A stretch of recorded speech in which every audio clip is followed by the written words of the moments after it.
ओम नमः शिवाय। श्री शिवाय नमस्तुभ्यं। प्रिय दर्शकों, आज हम जानेंगे सोमवार के दिन पड़ने वाली त्रयोदशी अर्थात सोम प्रदोष व्रत की कथा के बारे में।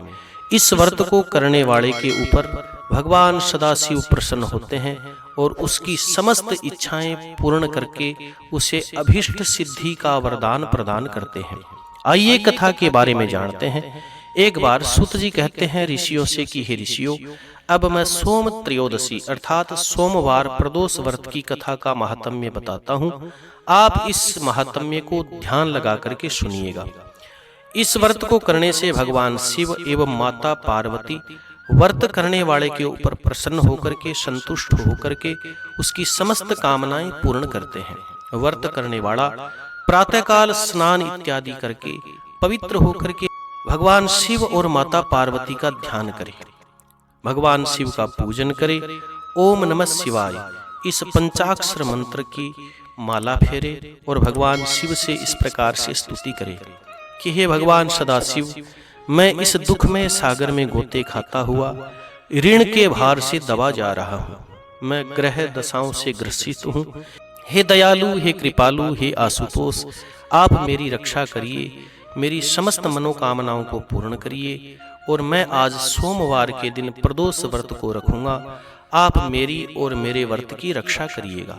फिर सायंकाल को भी भगवान शिव के मंदिर में जाकर के भगवान शिव का पूजन करना चाहिए और श्रद्धा भाव से कथा श्रवण करनी चाहिए। आइए कथा के बारे में जानते हैं। सोनकादि ऋषि पूछते हैं सूत जी से कि हे सूत जी, आपने यह व्रत संपूर्ण कामनाओं को पूर्ण करने के लिए बताया है। अब यह कृपा करके बताने का कष्ट करे कि इस व्रत को पहले किसने किया और इसके करने से कौन से फल की प्राप्ति होती है। तब सूत जी कहते हैं कि हे ऋषियों, एक नगर में एक ब्राह्मणी रहती थी।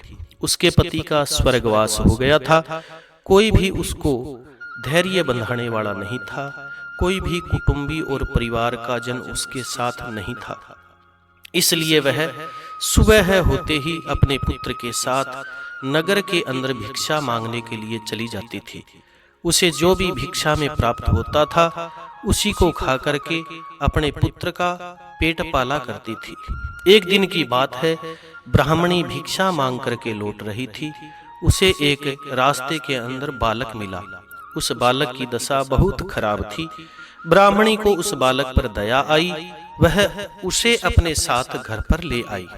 वह लड़का विदर्भ देश का राजकुमार था। पड़ोसी राजा ने उसके पिता पर आक्रमण करके उसके राज्य पर कब्जा कर लिया था। इसीलिए वह बालक मारा मारा फिर रहा था, छुपता छुपाता फिर रहा था। ब्राह्मणी के घर में वह बालक उसी तरह पलने लगा जिस प्रकार वह ब्राह्मणी का बालक पल रहा था। एक दिन वह ब्राह्मण कुमार और राजकुमार दोनों खेल रहे थे। उन्हें वहां गंधर्व कन्याओं ने देख लिया। वे राजकुमार के ऊपर मोहित हो गई।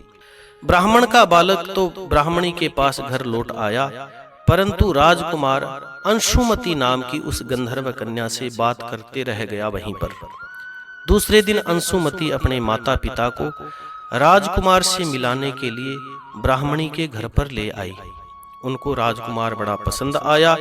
कुछ ही दिनों के बाद में अंशुमती के माता पिता को भगवान शंकर ने स्वप्न में दर्शन देकर के यह आदेश दिया कि वे अपनी कन्या का विवाह इस राजकुमार से कर दे।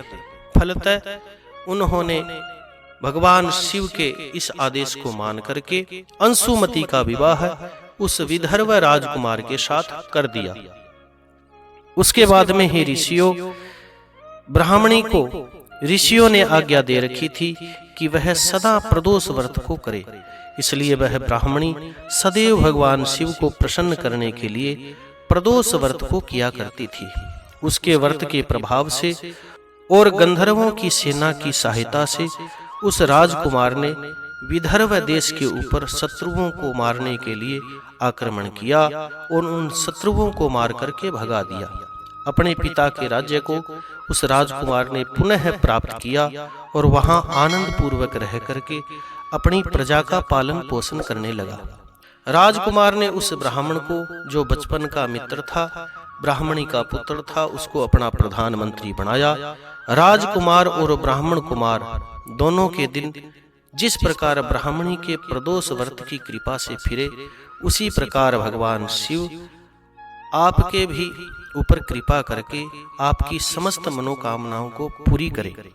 बोलिए शंकर भगवान की जय, आशुतोष भगवान की जय। श्री शिवाय नमस्तुभ्यम। कथा सुनने के बाद में कथा को लाइक करें, शेयर करें, कमेंट में भगवान शिव का नाम अवश्य लिखें और जिन्होंने चैनल सब्सक्राइब नहीं किया, चैनल पर नए हैं, वो चैनल को सब्सक्राइब करें ताकि आने वाली प्रदोष की कथा आपको प्राप्त होती रहे।